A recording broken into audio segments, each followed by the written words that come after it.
Welcome, folks, to this week's edition of Tech Sales Advice. I am, of course, your host, Chris White, and this is the LinkedIn Live show for technical sales leaders and technical sales professionals. And this is a particularly special edition. As you can see, I've got two guests today. They are no strangers to the pre-sales community. They almost don't need an introduction. But in the unlikely event, any of you out there who don't know who they are, I'm joined by Tony Francetic. He is, and I had to write this down, his title is Pre-Sales Support Director.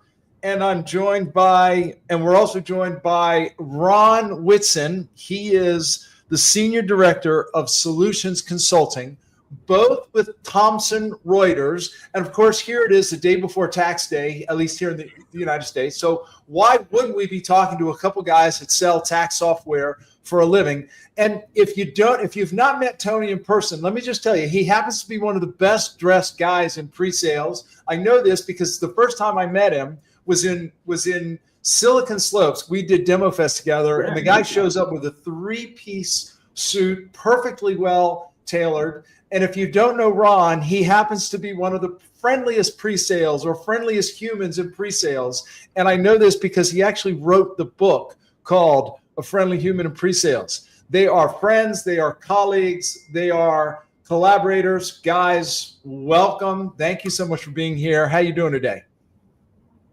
Thank you. No, awesome. It is, like you said, day before tax day. So yeah, Ron and I are just kind of kicking back, doing nothing today. Nothing to do. No, it's good to be here with you guys. This is a blast.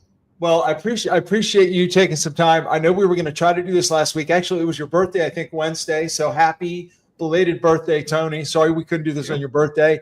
I actually had a client that wanted me to do some work for them. So I had to punt this down the street a little bit.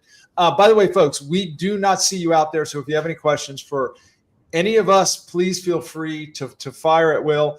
Let's begin by talking about your roles. It's interesting to me that you both have similar roles, but very different titles. You work for the same company. Tony, we'll start with you. I find it interesting that you have pre-sales in the name of your job title. Do you care to elaborate on what your role is? And then Ron will give you a chance to do the same.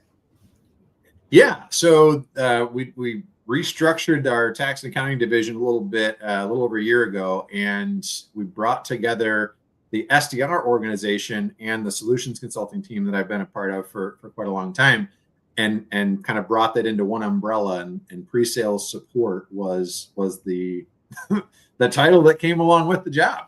It has been interesting, but I'll tell you, the thing that I enjoy most is, my mantra with the solution consulting team for the longest time has been, how can I help? How do I help my peers? How do I help my sales reps? How do I help my customers?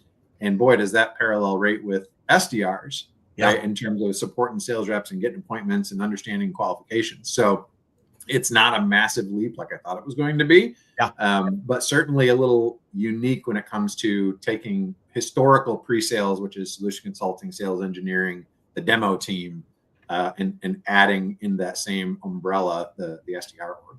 Yeah.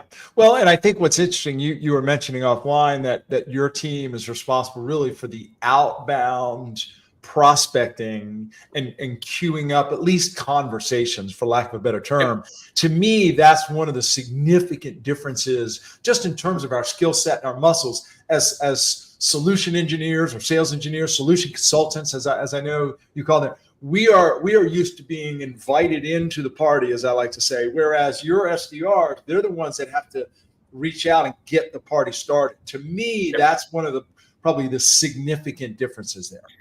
Absolutely. And in terms of skills and they're more sales oriented in the SDR space, where you're talking about overcoming objections at a far deeper level. Tried calling somebody that works in tax season in beginning of April and try to set an appointment with them. That's a whole different muscle, to your point, against a solution consultant who is, coming into that stage where the customer is curious, they're interested, they already have committed to this, so they're there for a reason, they want to be there. And yeah, they are polar opposites in that regard. Yeah. Yeah. And Ron, your title is Senior Director of Solutions Consulting, and you're relatively new with Thomson Reuters, and you've landed this job largely as a result of the relationship and connection that you built through Tony and others. Yeah, that guy, which is one of the things we're going to be talking about. Do you care to elaborate a little bit on what you're doing now? Yeah, so it was a new role created here, and basically it's leading the U.S. solution consulting team. And it's really interesting. So Thomson Reuters has 5 different divisions. Tony's in the tax and accounting professionals division. I'm part of a team called corporates. So we're going after the big companies, and we work with the largest, consulting firms that you could name. And basically, Thomson has grown through acquisitions. So we've got different product lines on the corporate side, right? It's not just tax software. We've got legal software. We've got risk software. And another team that's been really busy is the global trade team. There's been some trade news. I don't know if you guys have been keeping up with it. I'm based here in Washington, D.C. I mean, we don't get exposed too much to that. So anyway, those guys are doing a great job. They've been really busy. But because we've gone through acquisition, it's like 6 different teams that are, doing great work, but it's really an opportunity to get a motion as a single team and really have a more consistent experience that we're delivering to our buyers. So that's kind of my remit. And I'd like to think that that's what they brought me here for. Yeah. Yeah.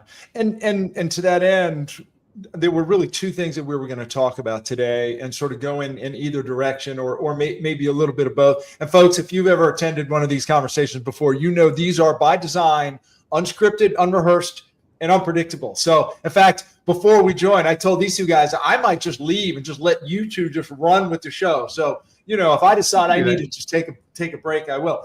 But we were going to talk a little bit about pre-sales community, both within a large organization like TR. I heard you say TR earlier. Am I enough in the inner circle? Okay. So just similar to TR, and then the relationships that we can build within and across organizations.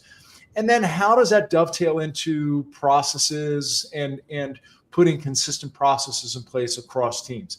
So let's start with pre-sales community relationships. What are some of the things that you 2 have done, not just in the past couple months since you've been there, Ron, but over the past, let's say 4 to 5 years, that have helped build that sense of community?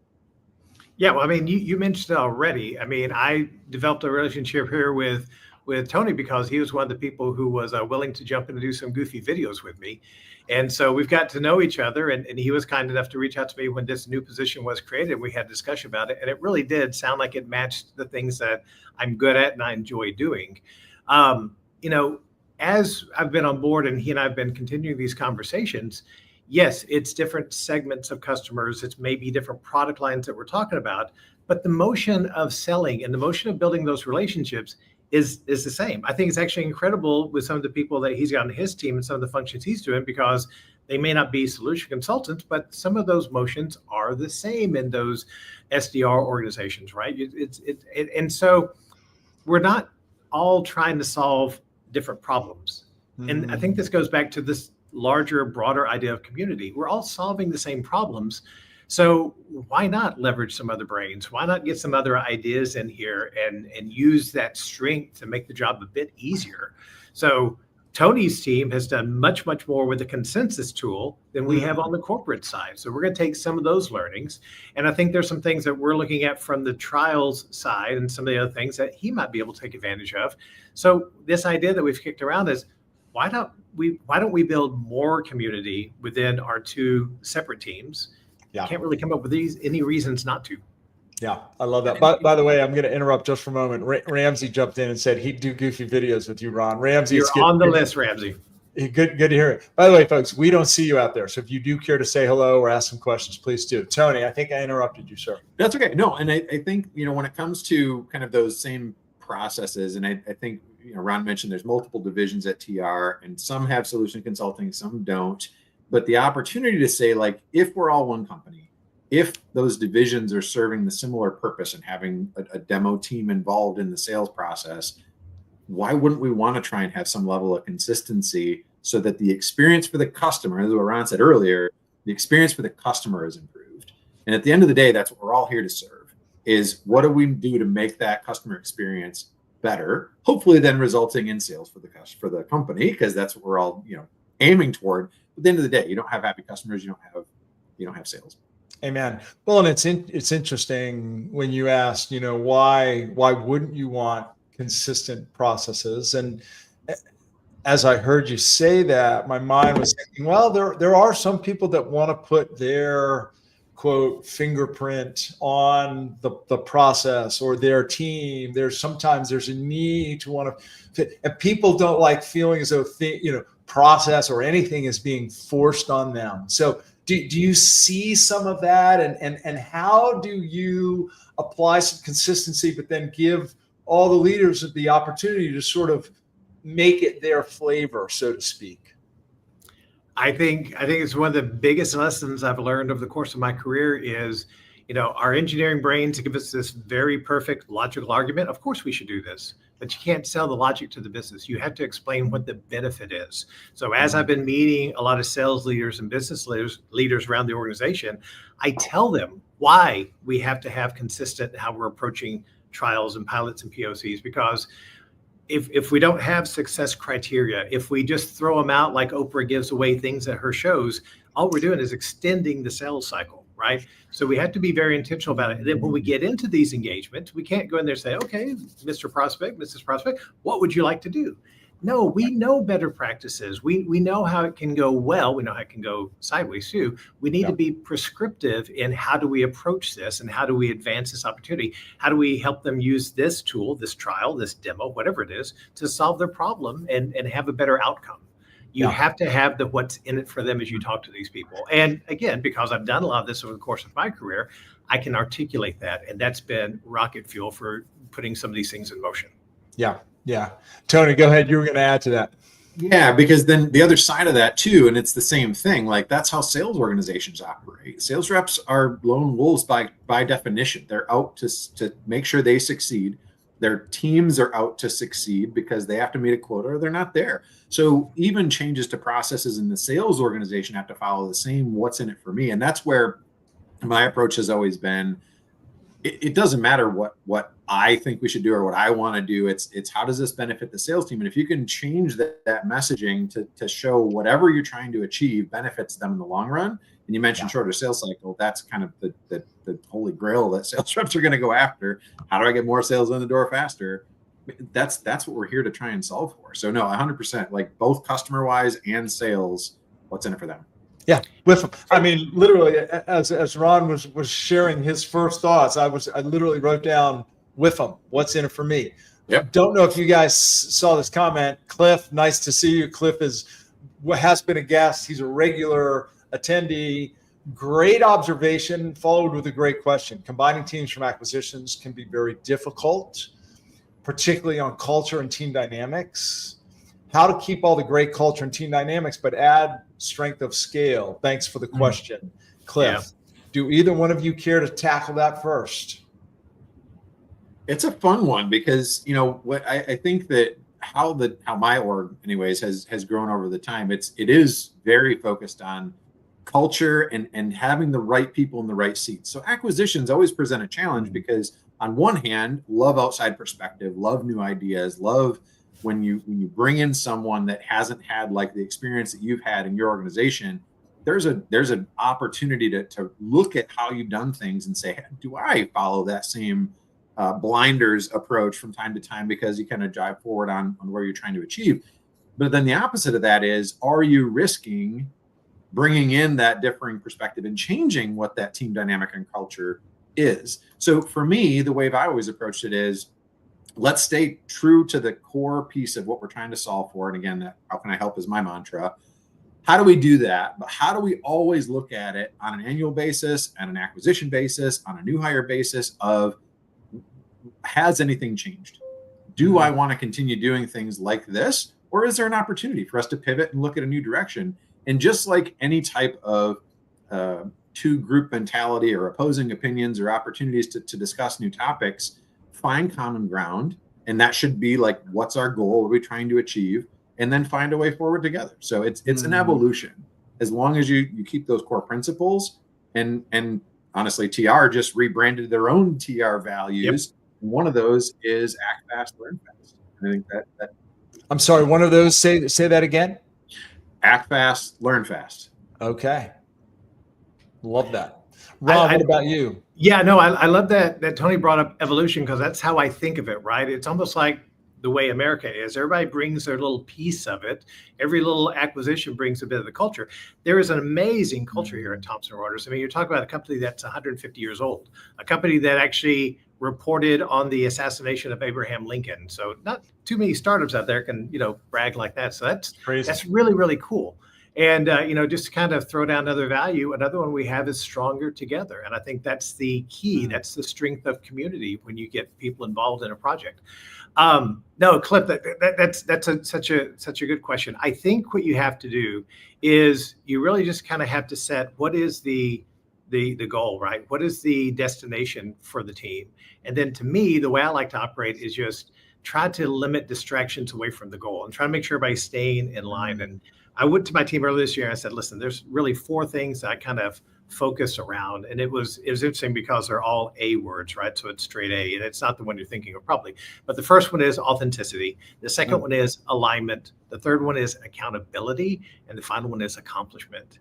And I really think if everyone brings their authentic person to work, I think if we're really clear on what are the goals that we're marching towards and we're all in line towards those goals, if everyone maintains accountability, say what you do what you say, we'll have accomplishment. So that's kind of what I focus on. And then if something takes us away from that, then that's a coaching opportunity. That's something that we can go in and address and say, where were we off? Were we off on alignment? Or you're not being authentic? Gives us something we can correct and fix and move forward. Sounds a little bit like, what's that, Tony? So I'm stealing that. Ron, straight A's. I like it. It feels like the next book idea is what it's feeling like. No comment. Okay. I'll if we've unexpectedly exposed a secret, we'll keep that to ourselves. So Ron, and look, this is the way this program runs, is things just pop into my mind and then they come out. So I have an interesting question that I didn't expect to ask you, and that is, so you've been at TR, what, about 2 months, right? Yeah, this is week number 10. Week number 10. I know from my personal experience and from chatting with a number of other people, certainly in leadership roles, we seem to have a certain amount of, I don't know, like sort of new person capital, new person political, when you first show up, like you can get certain things done, maybe because you're new, you're an outsider, maybe you're not jaded by some. So do you feel like that's been the case for you? And if so, is there anything in particular you've tried to do sort of with that sort of new leader capital, so to speak? Mm-hmm. So I look at it a little bit differently, right? I mean, I have a very clear point of view, and I think that's where everyone has to start. And it's much easier as you get further along in your career, right? I know what I believe. I believe very strongly in the things. I was just on a interview earlier about our trials motion, and we had an outside firm in, asking some questions. I explained my thoughts, and listen, my biggest thing here, I posted about this the other day, what I've been spending all my time doing is going and finding people all across the company and saying, here's who I am, here's what I believe, here's how our teams can work, together better. And it's cool. I got what I'm taking it as a compliment. Okay. I'm taking it as a compliment. My leader, who I like a lot, I really feel like there's a lot I can learn from him. He told me the other day, he says, hey, feels like you've been here a lot longer. Again, I'm taking it as a compliment. So absolutely. I'm just running with that. I love that. But no, it's been great. And in a follow-on question, and I'll look in Tony's direction first, because, and Tony, you've been there how long? 7 years, 10 years, something like that? 12. Yep. 12 years. Okay.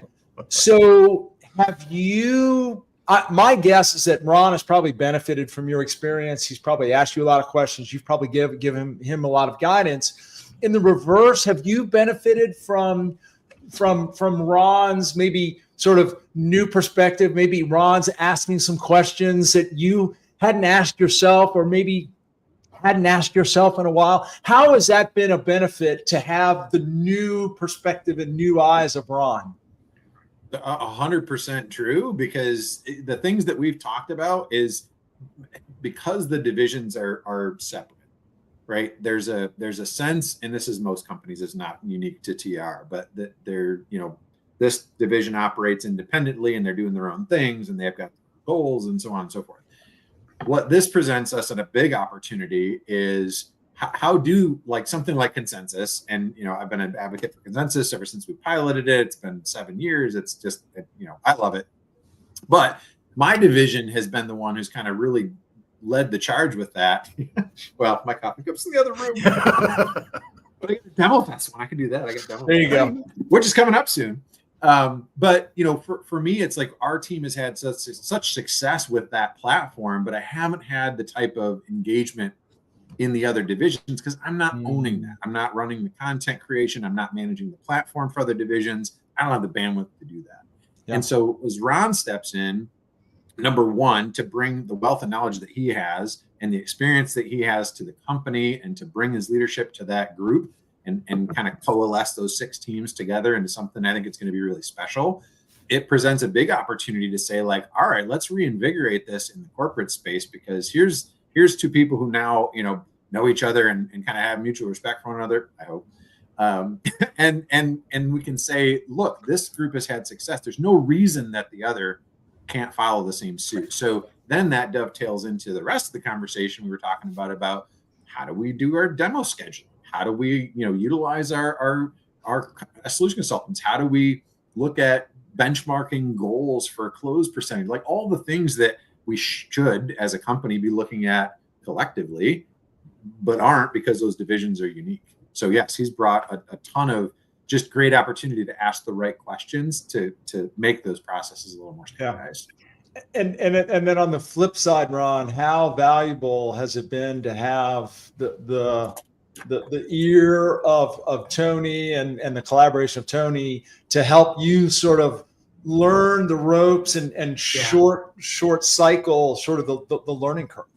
It's been invaluable because, again, when you're the new guy, when you're a newbie, FNG, fun new guy, and you get somewhere, that's one of the things you worry about, right? You come up with your thoughts, your ideas, and your perceptions, but then how do you know if they're accurate? They could be jaded by all your other perspectives, everything else. Well, you could go talk to your leader about it, but then that risk a little bit of, do you want to be too vulnerable? So having a trusted confidant, I can go to, hey, Tony, I'm seeing this and this and this. He's like, no, you're 100% right on that.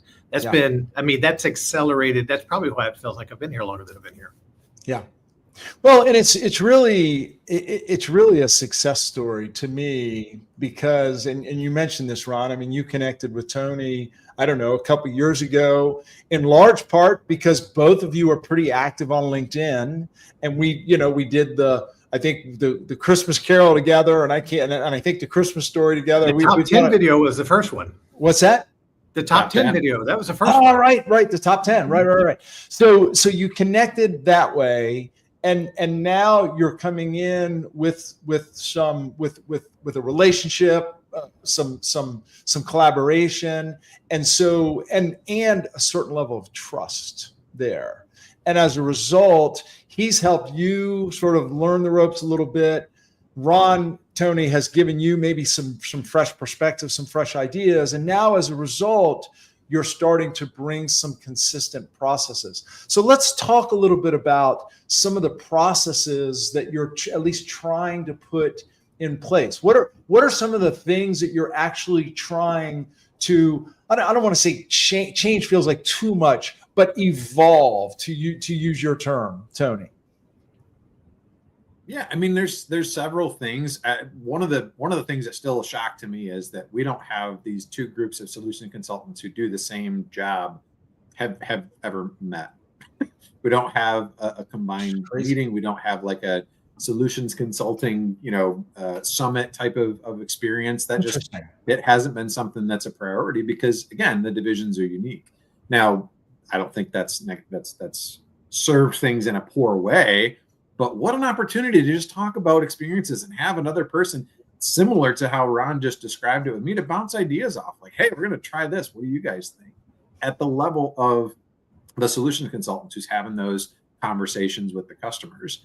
To me, that's one of the things, like, first, like, how do we plan to get these groups of people together and not, cause problems because they're going to be getting busy in the selling motion, but but just give a community approach internally to benefit in a similar way that honestly that I have from the pre-sales community through LinkedIn and beyond.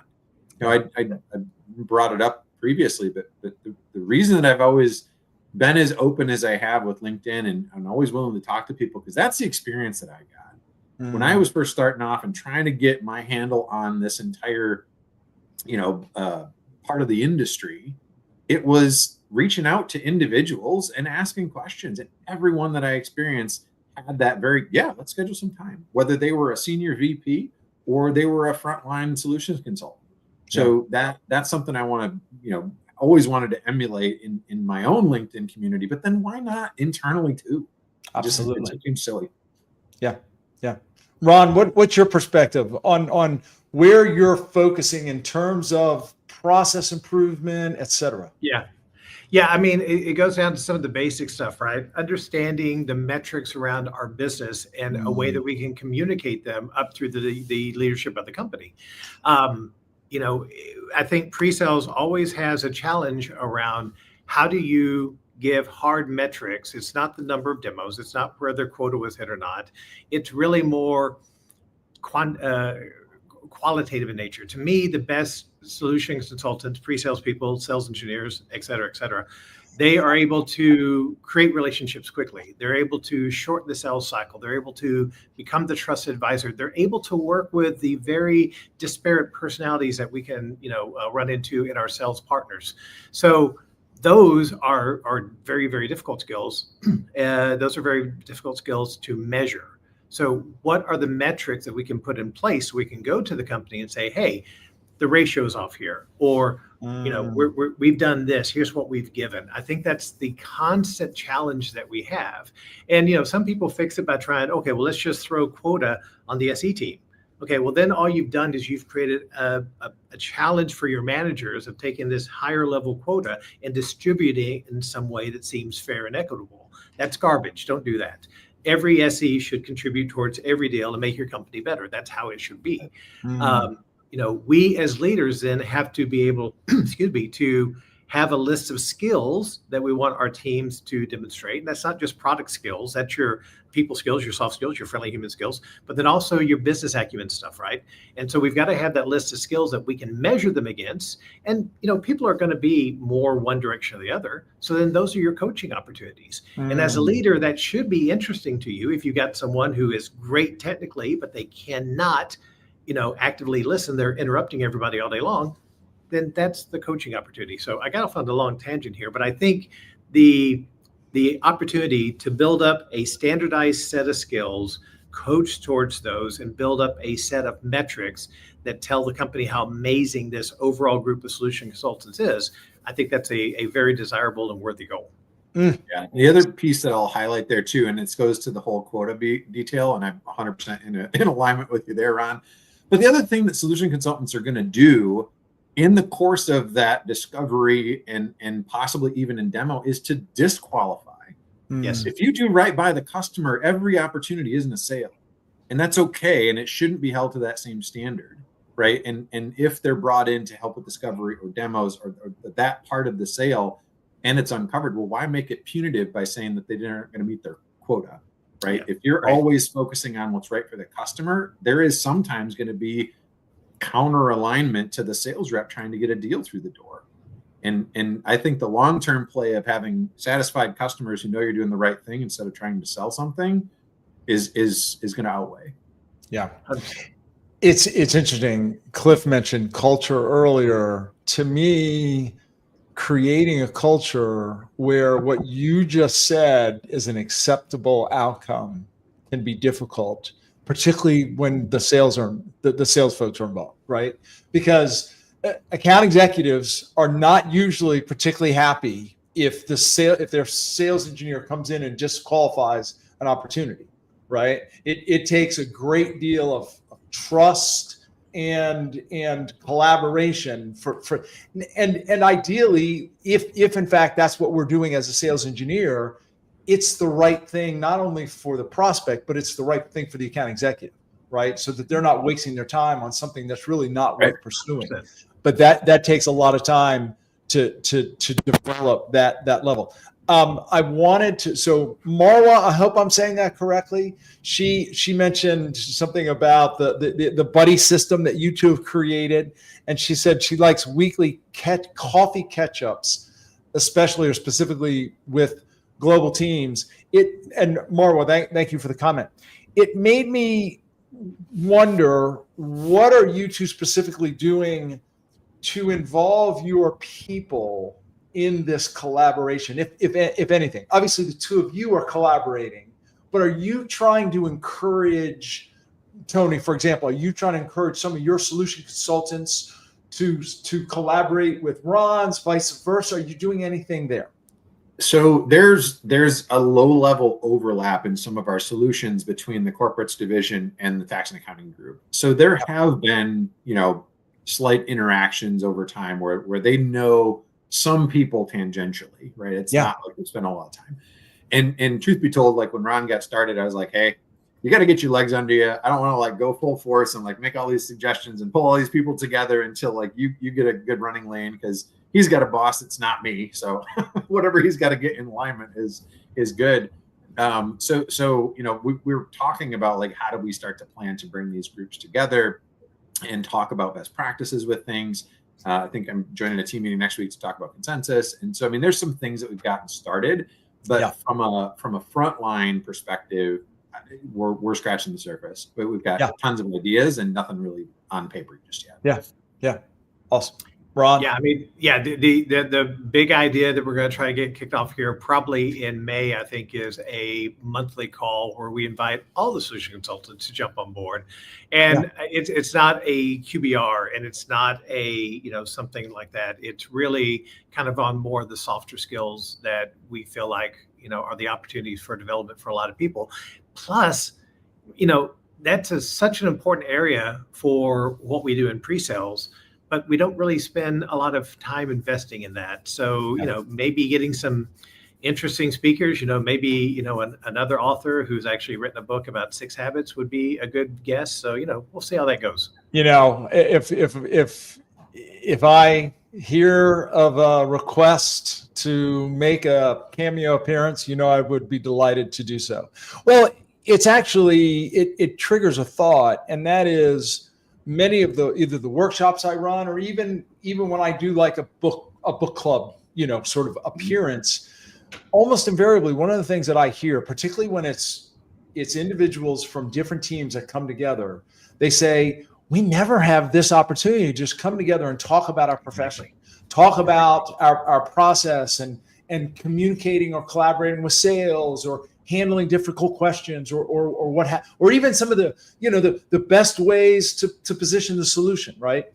Why? Because we spend most of our time sort of in the trenches, dealing with opportunities, putting out fires, right? Prepping, etc. So I do think that, and sort of the takeaway for any manager or director listening to this, give your people the opportunity to just come together and learn from each other in sort of, outside the line of fire, as I like to say, right? It's a huge opportunity. Tony, you were going to say something. The thing about, like, if you think SKOs, right? Like it's a sales kickoff. You've had an annual meeting, you bring all the sales teams together. Hopefully solution consultants are included in that. I'm thankful that ours are. But more times than not, those are very sales-oriented events that don't necessarily align to the skill improvement needed from solutions consultants. Amen. Right? Can you make relationships with your sales rep stronger at an SKO? 100%. It's absolutely valuable that they are there. You can be knowledge experts. You can lead panels. You can be a part of roundtables. Like, there are benefits to being there that far outweigh not being there. But something like this, and what we were talking about, is that kind of monthly touch point at a minimum. Where do we get to sharpen the saw? Yeah. And if it's internally, cool, we'll figure out a way to do it. And again, that's where I'm so excited that Ron's where he is, because this type of collaboration is something I feel like both teams can benefit from. Yeah, absolutely. The other thing too is, and I'll challenge every leader on this call, we talk about all these wonderful initiatives that we want to do, And then we don't make the space for it because we allow the tactical day-to-day work to get in the way. And as leaders, your job is to figure out the tactical stuff because your company's paying you to think more strategically. And I hear this all the time. Well, it's just quicker if I just do it myself. Well, that may be true the first time, but then when you've repeated that task hundreds and hundreds of times over the course of a quarter, you've wasted more time than you've really saved. So I think this idea of figuring out what the tactical work is, figuring out ways to distribute that, delegate it, and then really focus on the strategic stuff. If your team is constantly struggling with some of these soft skills, figure out a way to make space to do it. And if it's nothing more than dedicate 30 minutes of your team call to talking about it, you've made a good start. Yeah. Well, Ron, I'm reminded of a conversation that we had on one of our 6 Habits Mastermind conversations, probably in the past year, where we were talking about the urgency and importance matrix. The Eisenhower Stephen matrix. Covey originally introduced, right? And there's 4 quadrants, and it's easy to confuse urgency with importance. And sometimes activities or tasks are both urgent and important, but oftentimes the most important activities are not necessarily urgent. And that's precisely what you're talking about. Yeah. No, I mean, if people, it's funny, there are all these old tools that people are no longer familiar with, but Eisenhower was asked, you're a very important man. I'm sure you have lots of stuff to do. He says, I have things to do which are important. I have things to do which are urgent, and rarely are they the same. So this idea of looking at the day-to-day work that we do and understanding, is it important or not? Is it urgent or not? And it's just like you said, Chris, a 4-quadrant grid, and the quadrants become do, delegate, decide, delete. And I wonder how many times people take a look at all this stuff. I almost said a different word, all the stuff that they got to do every day, and thought about that. I see people all the time, especially people who are earlier in their careers, everything is urgent, everything's important. And so they're just going through and trying to knock it all out. At the end of the day, they don't have it all done. They're exhausted, and then they rinse and repeat the next day. That's a tough way to live. You got to figure out how to make your work fit your daily pattern. Yeah. I still think that's a good LinkedIn post. Go ahead, Tony. What were you going to add?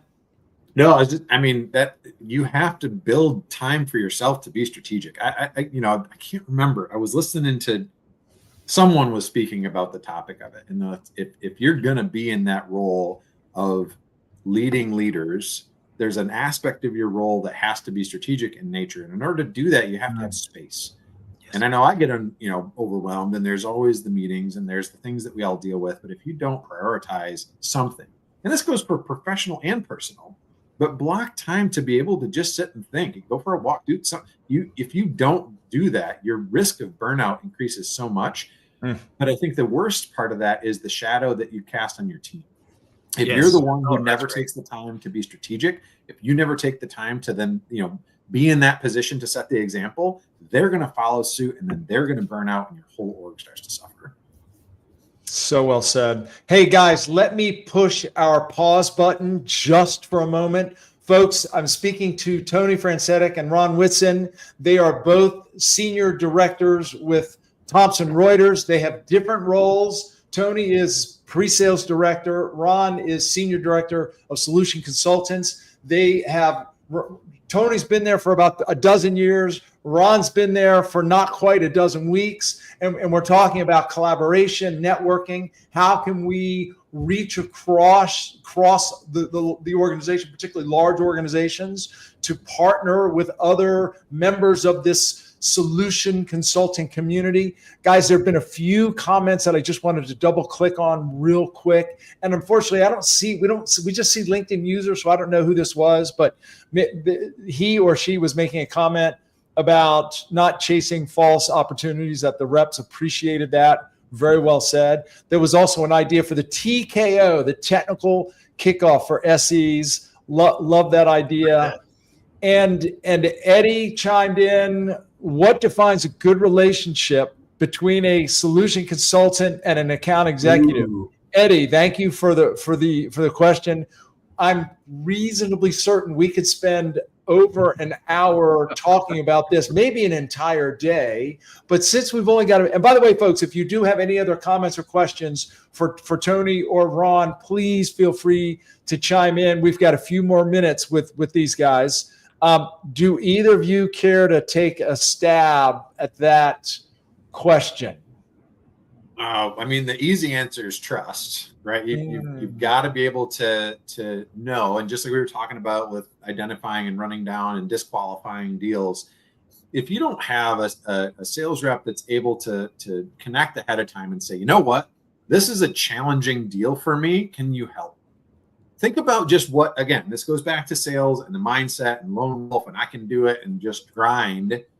If you can build your SC organization in such a way that there's a partner and a peer approach where those sales reps can turn around and say, you know what, I trust you. Let's look at this account. Help me. Let's figure out what to position together.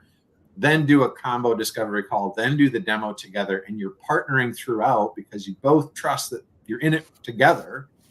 Man, that's the core first step. It's a hard thing to build, though. Because when I first took over my group, it was contentious. We were part of a training division. We weren't part of sales. You know, your demo killed my deal. And like, it was rough. And it took some time to rebuild that level of trust. But now that it's there, man, it is smooth sailing. Yeah. Yeah. Ron? So many thoughts. I mean, one of the parts of my journey that is interesting is I took a sales role for 3 years because I wanted to add that to the resume. So that gives me a lot of empathy for the difficult things we ask our sellers to do, right? Every pre-sales person believes that they could be a seller, and you could, but there's going to be aspects of that job that you don't want to do and you won't be good at. So if you want to go experiment, go do that. You do such a good job in your book, Chris, in The First Habit of Partner, talking about why is that friction there? Because of how we're motivated, what's important to us. Sales wants to move at speed. Pre-sales wants to be credible and have that, reputation that we're trying to manage. I think that's the perfect way, and I've used that here many, many times. The other thing I would add to this magic formula for having a good relationship is be authentic. You've got to go to the seller and explain why you don't want to do the demo that's in 15 minutes that you have no discovery for. You've got to be able to tell them why. And then I'm going to use something that Allison Dreyer from my team gave me, and I love it. She says, it's not just a no, it's a no and or a no but. We don't just tell no, I'm not going to do that demo. No, because we need to do such and such and such, right? So I think and listen, I've had relationships where with sellers where we've made a lot of money and had a great time and traveled and do really cool stuff. And there were a couple who were just jerks that we just never got past that with. And you're going to run into that. But if you invest, it's a very important relationship. You invest the time, you invest the energy, you learn a little bit about them, learn what their motivations are, and be collaborative with them. Yes, you want discovery, but tell them why that discovery is critical. And listen, sometimes maybe just showing up and doing that demo is what gets us the next stage in the process. But that can't be everything. That can be the exception. It can't be every time. So well said, guys. And just I was taking a few notes as you were both sharing. Tony, you mentioned trust, and I see that Cliff mentioned something about trust. And Tony, you said the operative word. Trust takes time to build. Trust doesn't just magically happen. We have to earn that trust. We also have to extend trust. And our sales counterparts, they have to earn it just like we have to earn it too. And I'm sure, I'm quite certain both of you are familiar with this idea of, quote, the emotional bank account that exists between people, right? There are things that we can do that are deposits in the emotional bank account, and invariably there are things that we'll do that are withdrawals. So it's important to understand, particularly if you're paired with certain AEs, what are the things that I can do that are deposits into that emotional bank account, and vice versa, right? And Ron, you use the one of my favorite words, empathy. It really does begin with understanding their perspective, and you used, I know, one of your favorite words, which is authentic and authenticity. And to me, when I hear authentic, it comes back to something, Ron, that you said earlier that I wrote down, which is having a clear point of view. Mm-hmm. I think, and I think I told you guys, I actually had a group coaching workshop this morning with a client in the Middle East, interestingly enough. And we were talking about, in fact, what they wanted me to talk about was how do we handle those opportunities that we feel when we feel it's not particularly well qualified opportunity, yet they're asking us to do A, B, C, and D. And the I guess one of the main things that I kept coming back to is, what are the principles at play? No, and here's one of the principles. We are responsible for maximizing the use of our time. Period. I feel like that's one of our responsibilities as a sales engineer, solution consultant. We are responsible. So if working on this opportunity is not the best use of your time, we have to take ownership there. So where I'm going with this whole thing is this idea of principles and point of view. Mm-hmm. How important is it to align principles and point of view? Without it, no one will ever know if you're being honest or not. If you're just flipping around like a leaf on the wind, then it's really, really hard to gain traction with anyone, especially when the times get tough. I think daily on different television shows, we see prime examples of people who have zero authenticity, right? They'll say whatever they want to say and tell you whatever you want to hear, but would you trust them? Mm-hmm. And if we're talking about actually having this relationship with our seller partners, and we want them to trust us and we want to trust them, those have to be in lockstep alignment. So I've said this before, there's one Ron. There's not a Ron at work and a Ron at home and a Ron on tennis court. It's just one. It's so much easier that way, right? And people know where they stand with me. Amen. And that just makes it easier. Yeah, that's good. And that every sales or solution consulting division is going to find that same approach with the sales reps. If sales reps are willing to say whatever it is to get a sale, then the SCs turn into the bad guy when it comes to capabilities that don't actually exist. So I think that's where, again, and this goes back to the whole quota thing, SCs provide a unique type of service to the customer where we're talking about what's right for them, right? Not necessarily what's right for the sale, what's right for the getting the dollars through the door, but like, can you arrive at value for the customer that they're all going to agree on, and the sales rep is going to be with you through that process. It's the hardest thing, right? And your relationship capital is how I always defined it. So you're 100% on board, right? That whole like, all right, can we jump in and do a demo without discovery? Yeah, that's the exception, not the rule. If you've done it a dozen times, the answer is going to be no, because we have our principles that we're going to stick to too. We want a good experience for the customer. And yes, things happen, and we're always going to have those pressured customers who want to get something in tomorrow. That's fine. And I think you run that balance, but it also goes back to the trust with those sales reps. Are they going to abuse that trust, and they're going to risk what value the solution consultants can bring with their time? Or are they just going to try and burn them out and just get as much through the door, which then has a negative impact on your retention if they're overselling or just saying whatever they need to get the sale. Yeah. So there's a ton to we could talk about that all day. To unpack. Yeah. Well, and it's interesting coming into today's conversation. I know one of the things we were going to talk about is process and how are you trying to modify and align process, which is an important thing. I'm a fan of process, as one might expect. I'm a solution engineer by trade. I mean, we tend to be fans of process. But here's the interesting thing, and I'm quoted as saying this to countless of my clients. The process almost doesn't matter if you don't have trust. And if you do have trust, then process actually becomes less important. It's still important. We still need guidelines. We still need guardrails, right? We need to have clear expectations. But if trust is high, process is actually not as important. But if trust is low, process doesn't really matter, as far as I'm concerned. 100% agree. When you're in an organization, though, like we're operating in a pooled model where we don't have these normal standard relationships being created, that trust is a little bit further away, right? So the process almost then becomes the way that we build that trust. And it becomes a little bit of a guardrail on sometimes bad behavior, right? Amen. We'll entertain an objection, or an exception, I should say, but is the exception because we don't have the process quite right, or are you trying to go around it? Yeah. I mean, the rules are put in place for the people who don't want to follow the rules. Well, you know why time was invented, right? What's that? You know why time was invented, right? I forgot. I remember, but I So forgot. everything doesn't happen at once. So same thing. Well played, folks. There have been so many comments in the thread that I completely and totally just could not keep up. So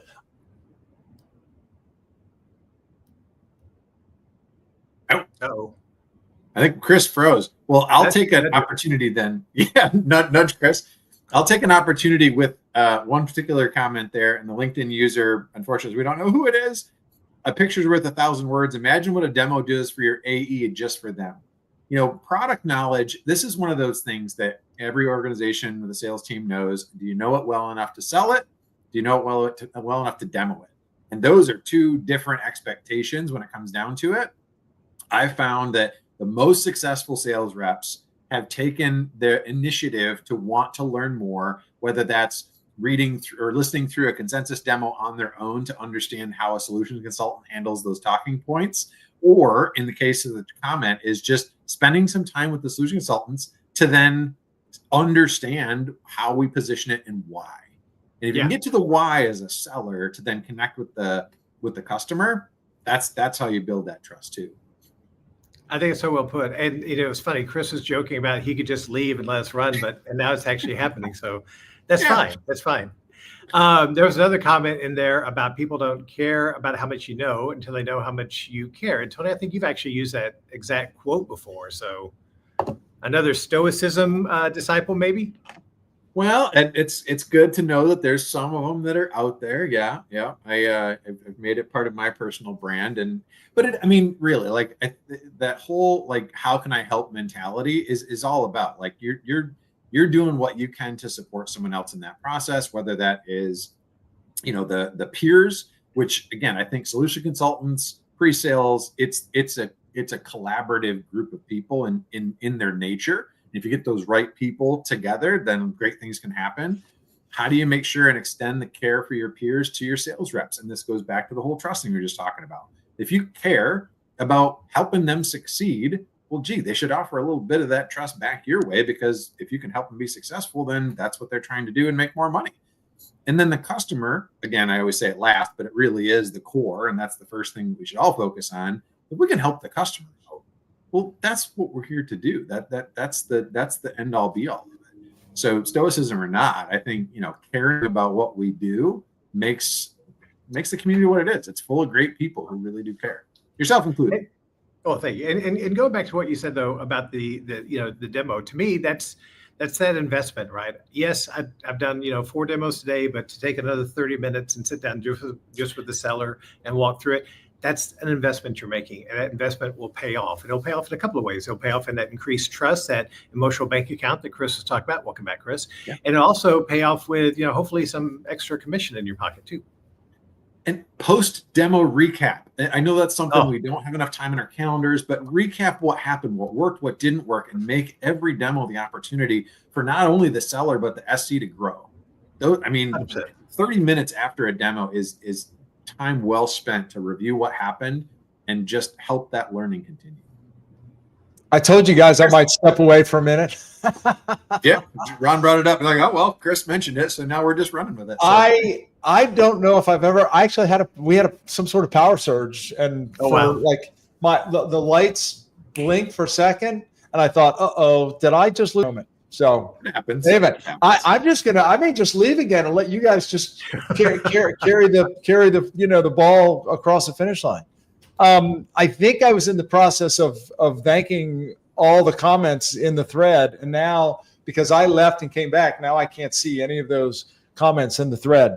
I was gonna, and guys, you have been so gracious with your time. I know we've been at this for over 50 minutes, and the landing gear is out, the runway is in sight. We're going to land this plane here in just a few minutes. I know you guys are in the midst of your busy season. I wanted to sort of open the floor, and Tony, we'll start with you.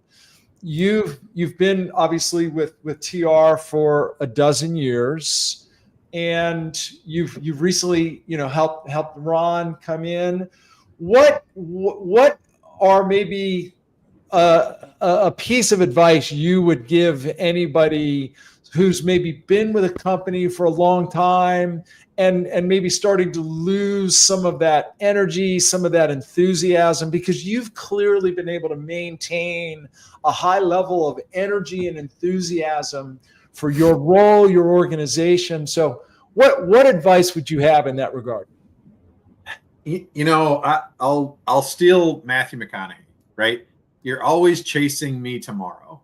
And I think I've always been, and I give a lot of credit to my first team lead when I started, Kent Williams, great guy, still TR, still love seeing him in the office. But it's one of those where, you have to be vocal, ask what else you want to achieve. And, over time, that's then kind of evolved in, well, I need to set my plan together so that I'm always looking at 2 to 3 years ahead. It's far enough out where I know I can't change it today, but I can put things in place today that'll pay dividends long term. And that's the thing, that if I'm always working towards tomorrow and I'm always finding a way to figure out what can we do to benefit the company, the customers, the peers, then to me, that's easy enough to say I can come to work every day and be happy and content that I'm moving the right direction. If all you're doing is keeping that maintenance level and you're staying there, that's when boredom and burnout and all the same things start to creep up. Don't ever keep status quo. Find that next step in the future, and that'll hopefully continue the energy in the right direction. Yeah, that's great advice. And Ron, you're literally on the other side of the equation. Yep. You're a couple months in. So what advice do you have for someone who maybe is in a similar situation? You've landed.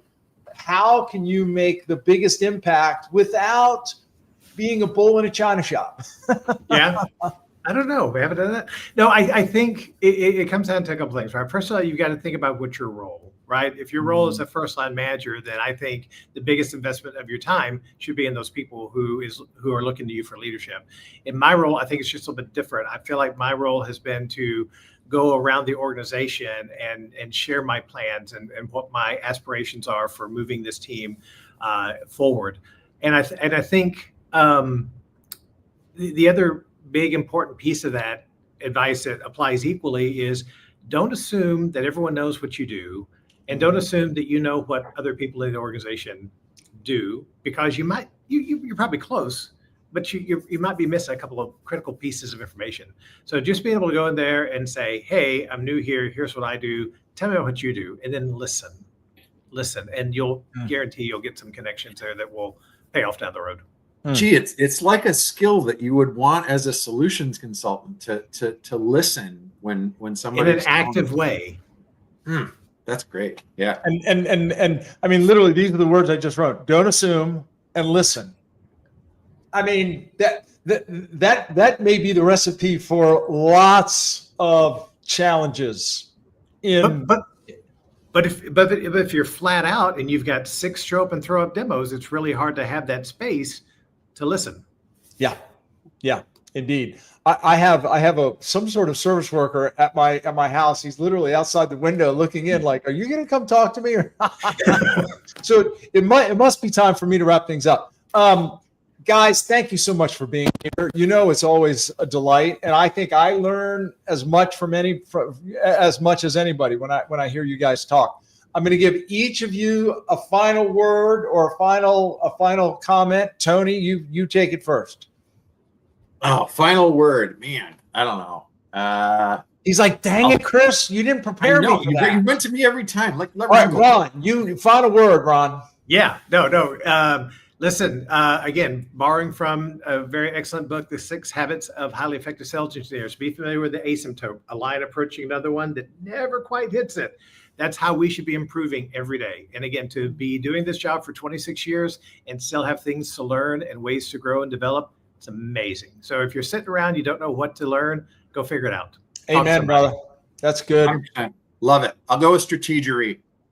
We want strategery. No, partnership with your sales reps, that's going to be the core piece of it. But community is going back to the main thing that brought us all together anyways. LinkedIn, reach out to your peers. If you have questions, reach out to a leader. I know I don't want to speak for you guys, but you've both been in that situation for me. both of you. Yeah, I'm in the middle on my screen, but no, it's the type of community that pre-sales is, where there is a ton of support. And if you have questions about coming into the industry, if you've been in the industry, you don't know where to go next, everybody that I've ever interacted with has been open and willing to communicate further on the topic. Please reach out. We're here to help. Yeah. And folks, whether you're here still with us live or catching the recording, I know both of these gentlemen well enough to know that they would be delighted to have you reach out to them if in fact you're not already connected with them. Guys, thanks so much. Hang around backstage just for a quick second so we can part ways appropriately. To everyone else, thanks for joining. I'm actually going to be live this Thursday with another guest because we sort of jam-packed it in. So if you care to join me, I'll be back Thursday.